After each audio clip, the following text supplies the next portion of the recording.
So I'm going to continue today chapter 1. Actually, we will wrap up chapter 1. I guess today is going to be rather shorter session compared to other lectures. So the last topic, which is an important topic, by the way, is the Dirac delta function. That's very interesting function, very non-trivial function, as we will discuss, but it has a lot of application in many different branches of physics. Okay.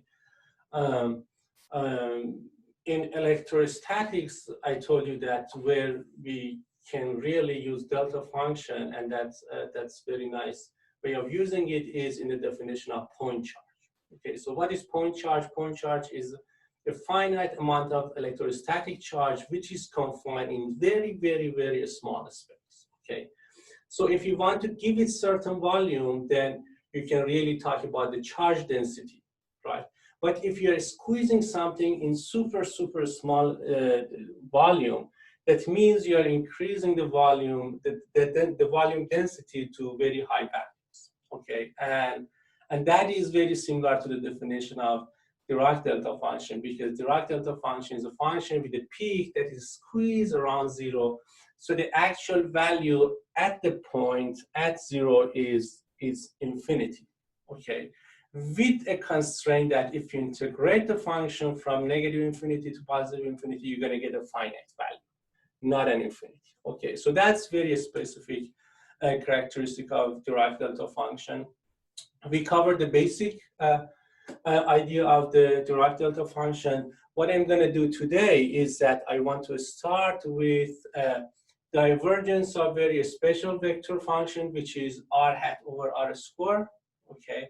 I'm going to start by that and point out the very surprising characteristic that the divergence of that function has, okay?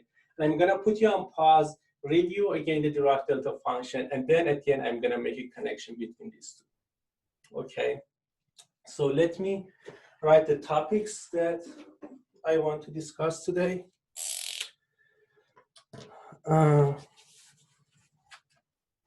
So this.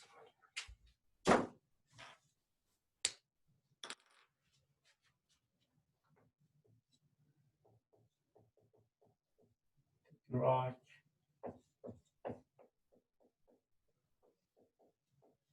delta function, and then I'm going to talk about the divergence of this interesting function.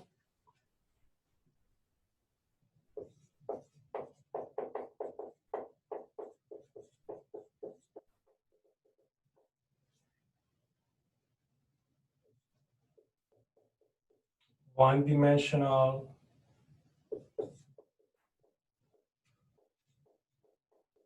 Dirac delta function.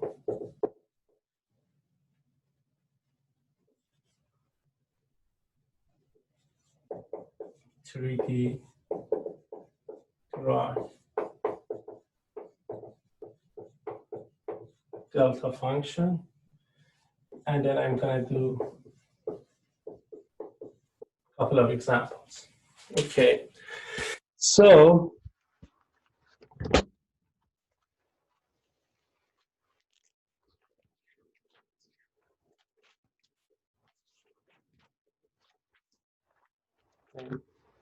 let's go back and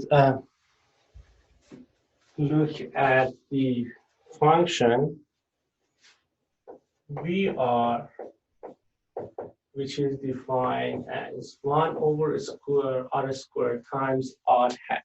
Okay, so this is a function.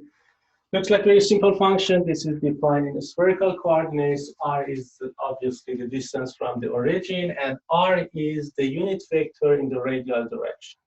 Okay. And if you are familiar with electrostatic force, this has very similar shape as electrostatic force. Okay.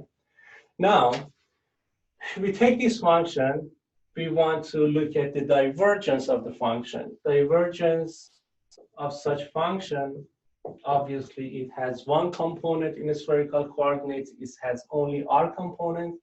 And the divergence, if you look at the equations, it's going to be 1 over r squared times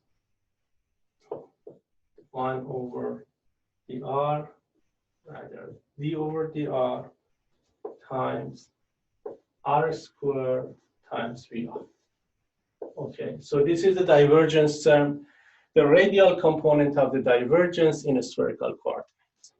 Okay, and if we look at this, we take the divergence, what do we get?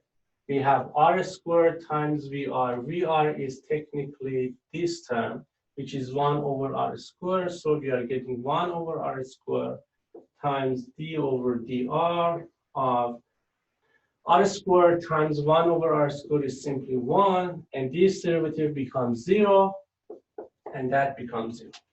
Okay, so the divergence of this function is 0, right? And so far so good?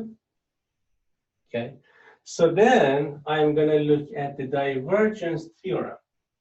Okay, so this is, if this is defined in the whole space, what I want to do is that I want to take this space with x, y, z. The origin is here. The function is defined in this space. And what I want to do is I want to take one sphere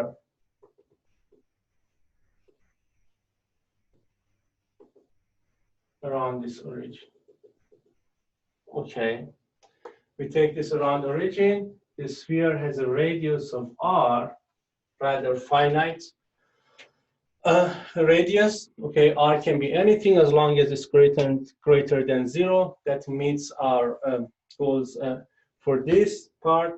So I take this. It has a surface. It has a volume. I want to apply the divergence theorem for this space using this function. And divergence theorem says that if I integrate the divergence of the function v, okay, if I take this divergence over the space, so this is d tau over volume, this should be equal to the integral of the function dot dA. This is the volume, and this is the surface that we have. Okay, so with the assumption that you are looking at this sphere, the first integral is an integral in the over the volume of the sphere. Okay, the second integral is an integral over the area of the sphere. Okay, and these two should be equal to each other. Okay, so we measured that divergence is 0. We calculated that divergence is 0. If that is correct, what we will have on the left-hand side is 0, because we are integrating 0 over a finite element, over a finite volume. Okay, and then we have v dot dA. V is this function. It's always in radial direction. Okay, if I want to expand this and write it in terms of the components, v itself is 1 over.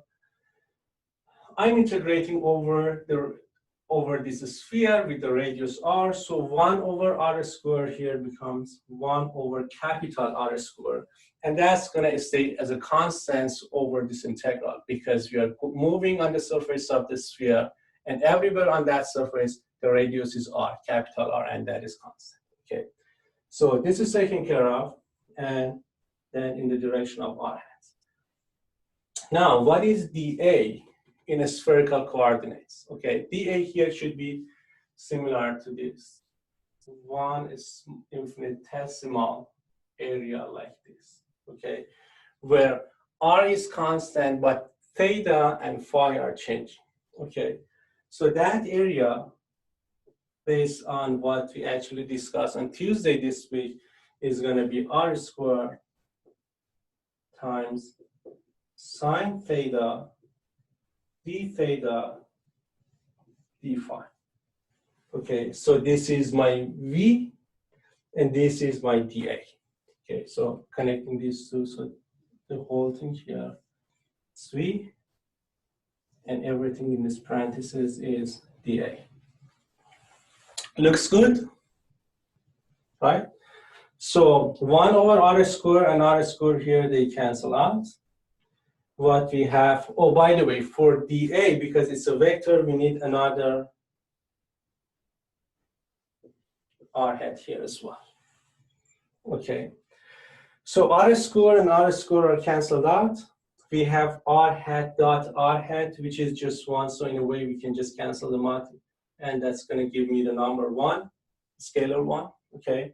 And now we are integrating over sine theta, d theta, and d phi. Okay. And the limit of theta and phi, theta goes from 0 to pi, and phi goes from 0 to 2 pi. Okay. And with that limit, so I'm going to say theta from 0 to pi, phi from 0 to 2 pi, okay? And if we integrate it, we technically have 2 separate integrals, okay? So sine theta, the theta is the theta part, and we have d phi. From the integral over the phi, we get 2 pi. From the integral of sine theta d theta from 0 to pi, we get 2. Okay, so this eventually becomes 4 pi. Okay, now let's look at this. We did the integral of the function over the surface of the sphere. We did this, we got 4 pi. Okay, it has a finite value. If we look at the divergence part, we did the divergence of v theta over the volume, and we said if it's correct, it should be 0. Okay, and now what about the divergence theorem? So we have a discrepancy here, which integral we look at. Okay, so can anyone guess what's happening here and what's the reason of this discrepancy and paradox here?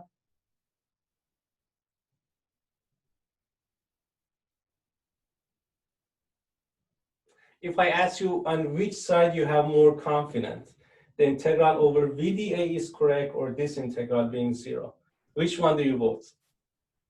I would say the one on the right makes more sense. I don't understand. The one on the right, V dot dA? I feel like I don't understand why it turns into 0, I guess. Okay, okay, that's good point. And in fact, you're right. This one is more straightforward, okay, because we have the value of the V on the surface and we are just integrating over that. This is the divergence. And in fact, this is correct that the divergence is 0. What we are missing here is right at the origin, okay? What is the divergence right at the origin? R is 0, okay? So R squared times 1 over R squared is not 1 anymore. It's undefined, okay? So the way we look at this divergence is 0 everywhere in space, okay, all the way to infinity, except right at the origin, and it's undefined at the origin, okay? So if I want to write this divergence as a function, what I can do so far is this. Divergence of V, okay, is 0 if R is not equal to 0. And I would put a question mark for the case that R equals 0, okay? And once we look at this integral on the right side and we are getting a finite value here, okay, that is because we are including the origin in the integral as well. And that origin has certain values somehow and some characteristic that if you integrate it, it's going to give you value, okay? That's what's happening here. So we have this divergence of V with this characteristic. At the same time, we know if we integrate divergence of V over a volume that includes the origin, okay, it's going to be 4 pi. Okay, so these two are actually very bizarre properties. Okay, this is not normal. A well-behaved mathematical function will not have this property, that being undefined only at one single point in a way that it gives you a finite value if you integrate. Okay, but this happens, okay, and this is somehow why the Dirac delta function is defined, because we have situations like this.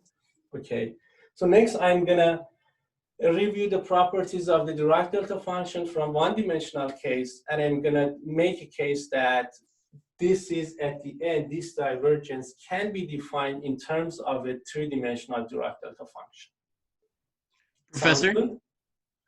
I had a question. What's the two bottom like on the integral? Is it from 0 to pi and then from pi to 2 pi? Oh, sorry, you are missing that in the picture, right? Yes, both of them are starting from 0. So let me try to keep it in the. So this is theta from 0, and this is phi from 0 as well. Oh, I see. Okay. And phi is going to 2 pi because it's on xy plane, so it makes it 360 round.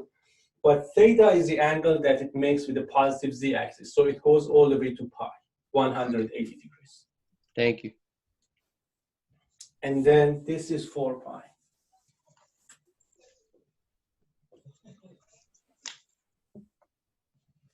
Thank you. All right, any question? Yeah, I do. Sure. So there's a discrepancy because we're assuming that the origin is defined on the right side of the integral. Because we assume that it's defined at the origin and it's 0 at the origin, we got this discrepancy. And this is not correct. Okay, so this is technically not correct. This is not 0. The way we are calculating divergence, in fact, the divergence is undefined at 0. It does not have any defined value. And technically, we should not integrate this form until we write it in terms of other functions.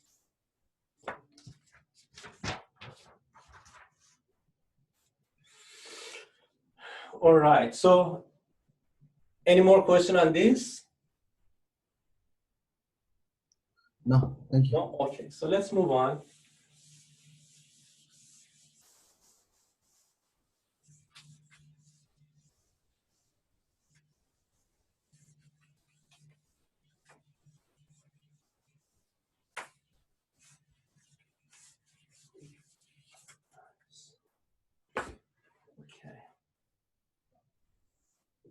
So I'm going to review some of the things that we quickly discussed on Tuesday. And that's somehow a definition of the one-dimensional Dirac delta function. So this is 1D Dirac delta function. Okay, so the idea is this. We have this function, and it looks like a peak. Okay, the width of the peak is 0, meaning that you can assume there's a peak, and you're pushing it from the sides all the way to the point that it becomes super, super narrow. Okay, and all the way to the point that as soon as you move away from x equals 0, the value of the function drops to 0. Okay, so the value at x equals 0 is not known, but as soon as you move away from this, it drops to 0. Okay, so make that assumption. And then another criteria is that the area under graph, this area is 1. Okay, meaning that the integral of the Dirac delta function dx over 1 dimension is 1. Okay, and we keep the value being 0 at x not equal to 0 and infinity at x equals 0. The reason we say it's infinity is that if you really want to keep the area 1, and if you really want to push it to the point that the width is really, really 0, then to keep the area 1 as if you're dividing 1 by 0, so that's infinity. Okay, so the Dirac delta function is technically the combination of these two properties, both together. Not any function that has infinite value at x equals 0 can give you this finite integral of being equal to 1. So these two definitions together, hand in hand, defines the Dirac delta function. Okay, and this will have a lot of interesting properties. Okay, a lot of times we deal with Dirac delta functions within integrals, and that makes things sometimes a lot easier for us, because knowing that the value is 0 at any point other than the origin, what you can do is that you can simplify all other terms that are multiplied by the Dirac delta function. Okay, so what I mean by that is something like this. In a very simple and a basic case, imagine you have function f(x), which is a normal, well-behaved mathematical function unlike the Dirac delta function, okay, imagine you have this one and this multiplied by delta x, okay. Can you guess how we can simplify this with the assumption that delta x is always 0 unless we are right at the origin?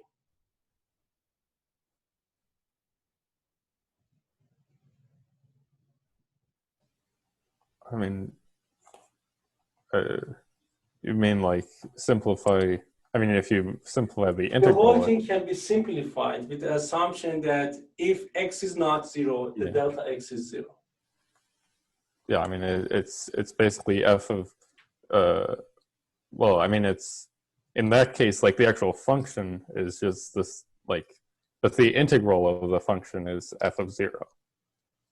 The integral of the function becomes f of 0. Okay, for the same reason, you can write it in a much more simplified way as well. Right? Imagine you are not at 0, right? What happens? The delta is 0, right? Mm-hmm. The delta is 0. Fx is not 0. But who cares? Because anything multiplied by 0 is 0. Okay, so as long as you are away from x equals 0, you don't even care what's the value of fx.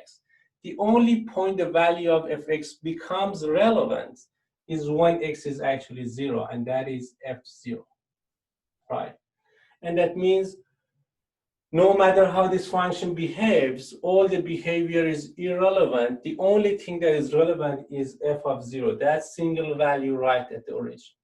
Okay, because away from x equals 0, we have this delta, everything multiplied by 0 is 0. Okay, so this as a whole, because it's multiplied by delta x, can be simplified as f0 times delta x. Okay, and then your point was correct. Imagine we are integrating this one. What do we get?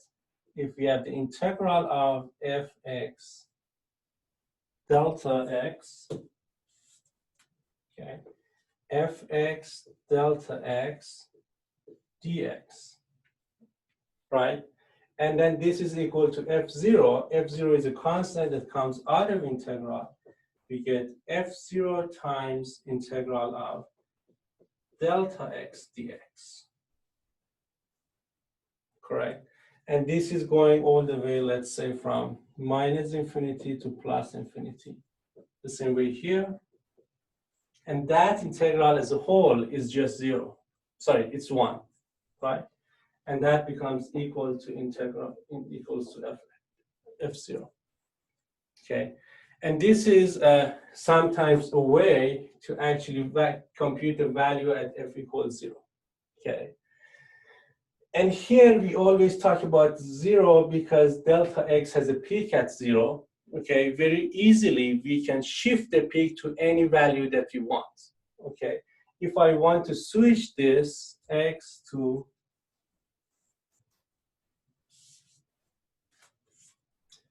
x minus a, right? What I'm doing is that I'm shifting the peak from x equals 0 to another peak that's happening at x equal a.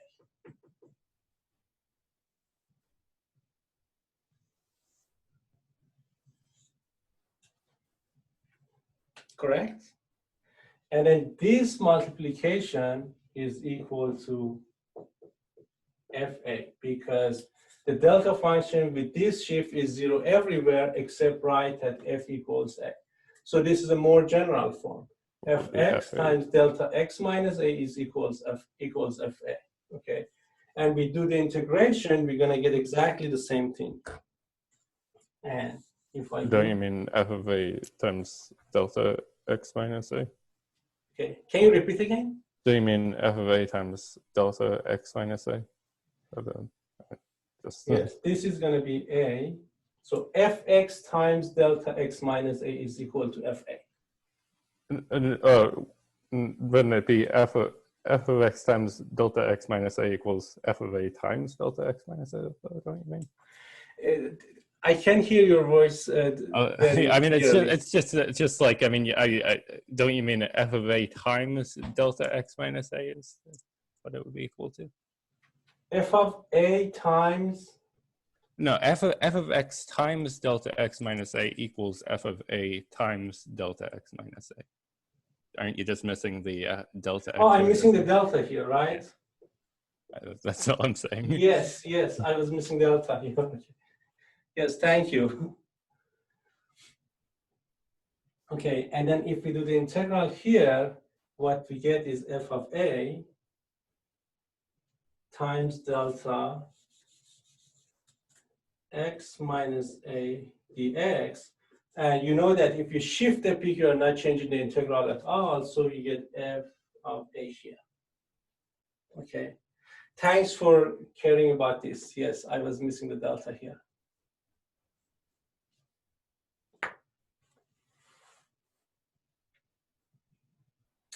Looks good. Is it clear? The other stuff when it was the r squared on the bottom, that was also a Dirac delta function, or? This was actually the divergence of this, and eventually I'm going to define this as a function of three-dimensional Dirac delta function. Oh, gotcha. Okay. Okay, so I want to say that all that bizarre properties it has, right? All that bizarre properties it has makes it perfect to define that divergence in terms of the three-dimensional delta function. That's the lecture today. Okay. So just one example of how delta can be simplified in an integral. This is just actually a simple example from your textbook. Imagine you have integral like this, x3 times delta x minus 2 dx. Okay, so this is one integral that we have x cubed, we have a delta function here, and we have dx. Okay, so how do you want to deal with this integral? The first step is looking at the delta function and trying to simplify everything that is multiplied by the delta function and making a constant out of that. Okay, so comparing this with what we have above is going to tell us that x3 is irrelevant because it's multiplied by x at every point except at x equal 2, right? So simplifying this means changing to the integral of, instead of x3, I can write 2 to the power of 3, right? And multiply that by x minus 2. The reason I can do that is the peak is at 2 and everything else about everything outside the peak is going to be 0. So the only relevant term is going to be 2 to the power of 3. And that is a constant, okay, that can come, in fact, out of the integral 2 to the 3 times this integral dx. And this is at the end is 0. Sorry, at the end it's 1. And that's going to be equal to 2 to the 3. Sounds good? So this is one simple. You can assume any sort of complex and polynomial or whatever integral here, okay? And that everything becomes at the end a constant, and that can move out of the integral. I have a question. Sure. If in this case you're integrating between 0 and 3. Between right? 0 and 3, yes. Between 0 and 3, and the peak is 2. Yes. What if the peak is 5? That's a very good question. Okay, that's a very good question. I should have explained this as well. So you can do this as long as your range is covering the peak. If your range is not covering the peak, the delta x is always 0, and you're going to get 0 at the end. Makes sense. Okay, thank you. Okay, and one trick is this. What about I move from 0 to 2? I'm covering the peak, but I'm just going all the way to the peak. What do you do then? Should be half? You're covering half of the peak, so you should be half. Yeah, very good point. Thanks for asking good questions today.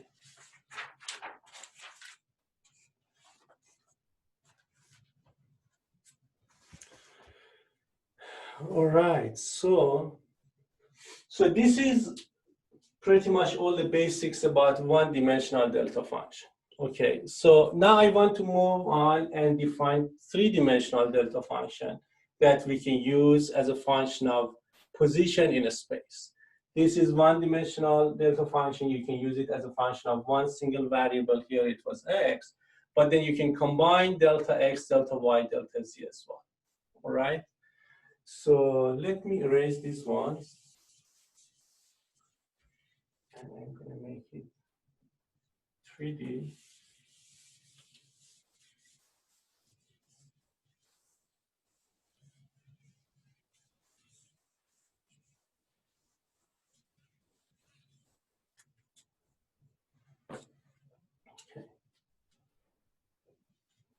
So the notation is going to be like this.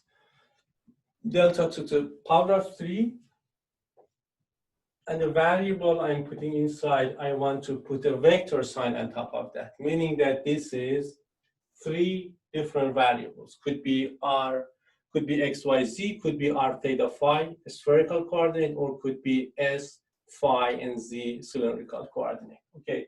The idea is that this is combination of 3 different delta function. Okay, so mathematically, I would expand it in terms of delta x, delta y, and delta z.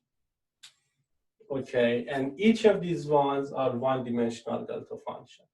So it has all the properties that a one-dimensional delta function has. So delta gr, okay, this is 0 at r not being equal to 0. That means the position is not at the origin and is infinite when the position is right at the origin. Okay. And then we have the integral property of three-dimensional delta function. So if we integrate this over, I would write d tau, which is infinitesimal volume, and this goes over all the space. I would just write it all space here. Okay, and this is equal to basically 3 integrals, okay, over x, y, and z. And here I can write it in terms of delta x, dx, delta y, dy, and delta z, dz. Okay, so technically 3 integrals like this. You do it for x, that's going to be 1. Then you do it for y, it's going to be 1 times delta function, it's going to be y, and then you do it for z. At the end, you have 3 1s multiplied by each other, and you get 1. Okay, so if you integrate it over the whole space, that's going to be 1.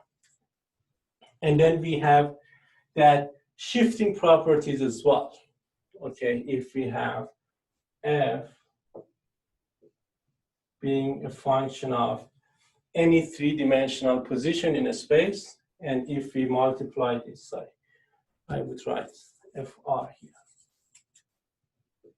Okay, and if you multiply this by delta 3r, that is technically equal to the value of f at the origin times the delta function. Okay, sorry, delta 3. Okay, and then we can have that shifting property. We can have fr times delta r minus a. Okay, we can shift the peak to the position a, which is a 3-dimensional point in the space, and that is equal to f a times delta r minus a. Looks good? Okay, so basically a 3-dimensional delta function is multiplication of 3 1-dimensional delta function, and what we have as variables are x, y, z, the coordinates that define our 3-dimensional space. Okay, other properties, exactly the similar properties. The definition of delta is always 0, except right at the origin, which is undefined, infinite value. And integral of the delta over the whole space is going to give us 1, a finite value of 1. Sounds good? Any question? Okay, so now, looking at this three-dimensional delta function, we can directly relate that to the divergence of the R squared that I started my discussion with this morning. Okay, if I want to get rid of this, now I have a space. So I want to propose this. The weird property of divergence of R over R squared. I would say all these properties we discussed can be completely captured by using a Dirac delta function, okay? And for that, I want to define the whole thing as 4 pi delta 3 R, okay? And if I do that, see, the divergence is 0 at any point except 0. So that's what we have. We have the divergence of V equal to 0 at any point unless right at the origin, okay? By the way, the better notation here is that I get rid of the vector on top of that, because saying vector equals 0, that might be a bit ambiguous. If I have it without vector, that means radius is 0, and that is technically right at the origin and nothing else, okay? And we had this value undefined at any point that R, when R is equal to 0. Okay, so this was the weird property combined with the integral value that was 4 pi over anything that covers the origin. Okay, so now if we use this three-dimensional Dirac delta function, see what we get. If I want to look at this as a whole, 4 pi delta 3 R is of course 0, okay, when we are not at the origin, and is infinity when we are right at the origin, okay? And then the integral of this, okay, if we do a three-dimensional integral of 4 pi delta R d tau, 4 pi comes out, that becomes 4 pi times the integral of delta R d tau, which is 1, and that is 4 pi, okay? So if we integrate this, we get exactly the same value that we would get by integrating the divergence of R hat over R squared, okay? And so this definition of this divergence in terms of three-dimensional delta function completely captures all the properties that we discussed, okay? And the nice relevance of these to electrostatics, I talked about the point charge, right? And the divergence of this, in fact, the divergence of the electric field, okay? And what we have on this side is a point charge, okay? And that is basically the mathematical formulation of the electric field due to one single point charge, which has the form of R hat over R squared, okay? So divergence of the electric field is equal to the charge distribution, charge density, and this defines the charge density of a point charge, and this is the mathematical form for the electric field due to that single charge, point charge. Okay, so these are the things that we're gonna cover in next chapters, but I want to make you be alert about what is the relevance of the discussion here with the electromagnetism that we're gonna discuss later on. Apart from doing the surface area, or sorry, surface integral, is there some other way that we could figure out that we could write it as 4 pi there? Or? No, there's no other way. Because if you just look at the divergence over volume, it's undefined at the origin.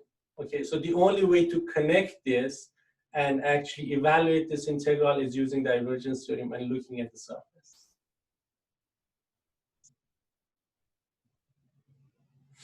Sounds good? What did you say the right side was equal to? Right side of which one? Yeah, the one in the square. This one? Yeah, you said it was a This density. one later in electrostatics, this is the charge density. Okay.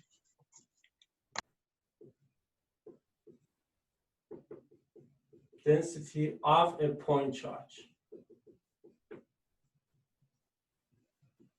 It has exactly this, mathematically it has the same form. Of course it has other factors that have physical unit, but mathematically it has this form. And what we have here is the electric field.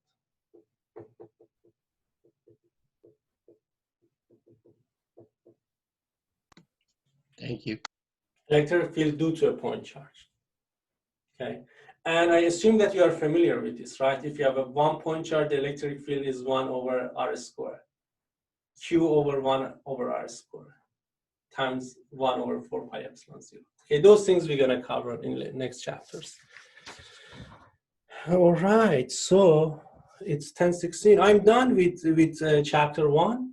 Okay, so you guys have any question about these things we discussed or anything else about chapter 1? I have a question about the incoming quiz on Tuesday.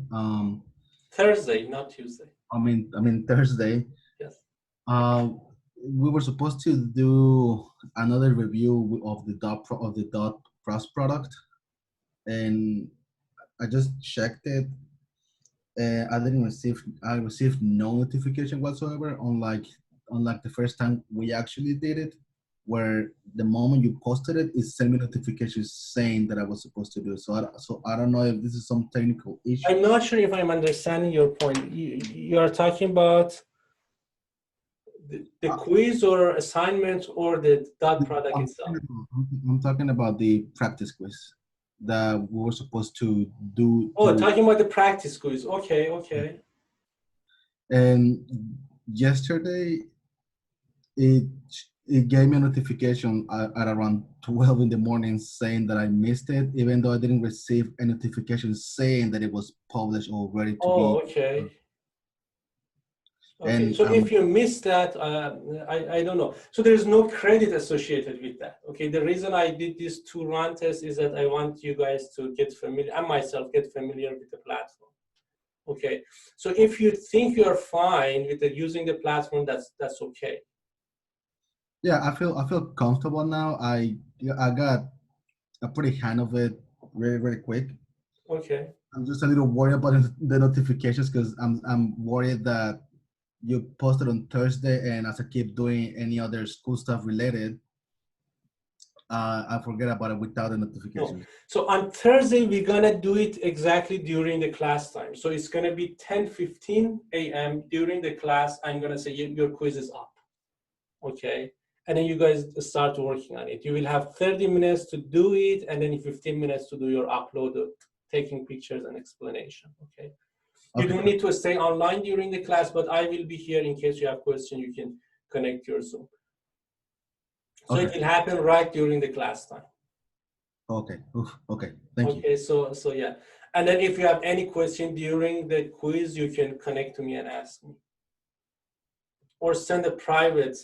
Yeah, you got to be very careful. Send private a chat message to me if you really want to ask question about the quiz. Otherwise, everybody else is gonna see and it's gonna spoil the quiz. Okay. Sounds good. Thanks, Professor. Sounds good. Okay. So that's it for chapter 1. If there is no question, I'm gonna finish the lecture today. It finished a bit earlier than what I expected, but that's it. How are you doing with the assignments? Have you started?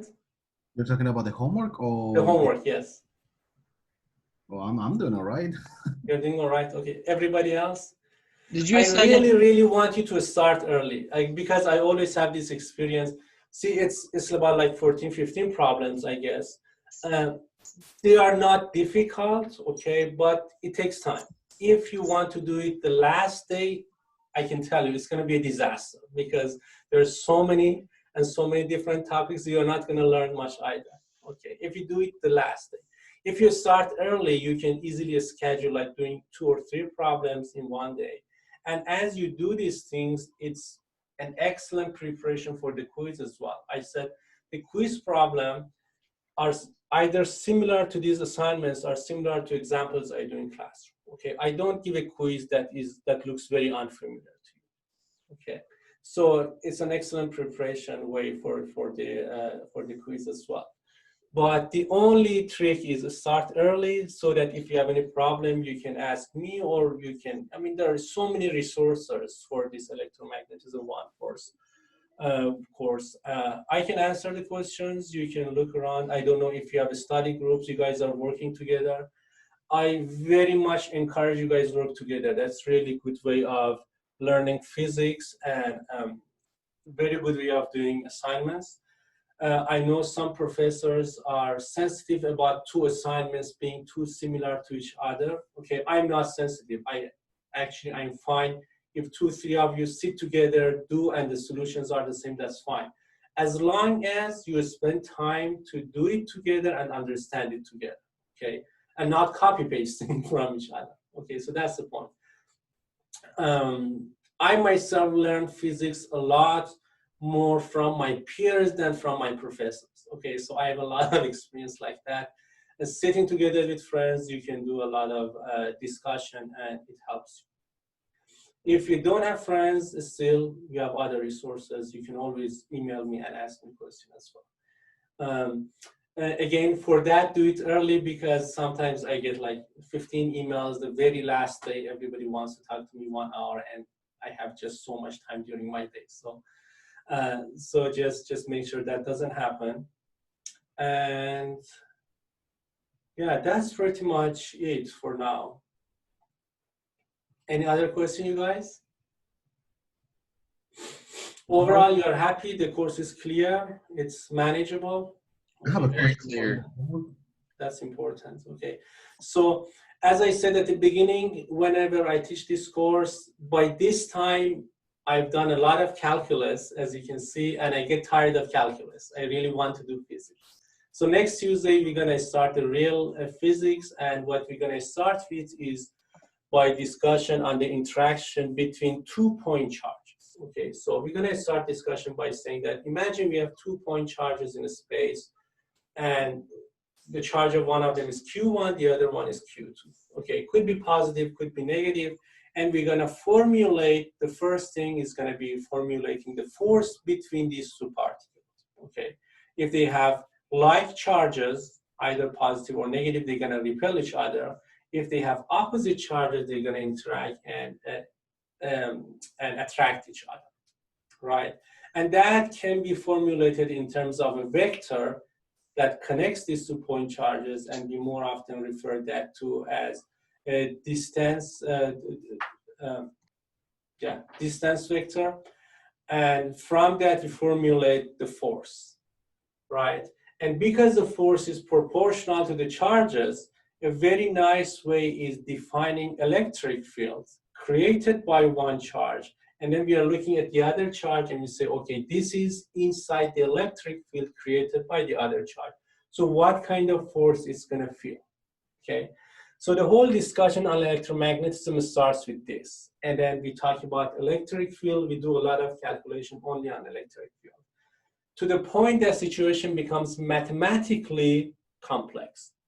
Conceptually, it's still easy, okay? Conceptually, it's gonna stay easy, but mathematically, it's gonna look complex.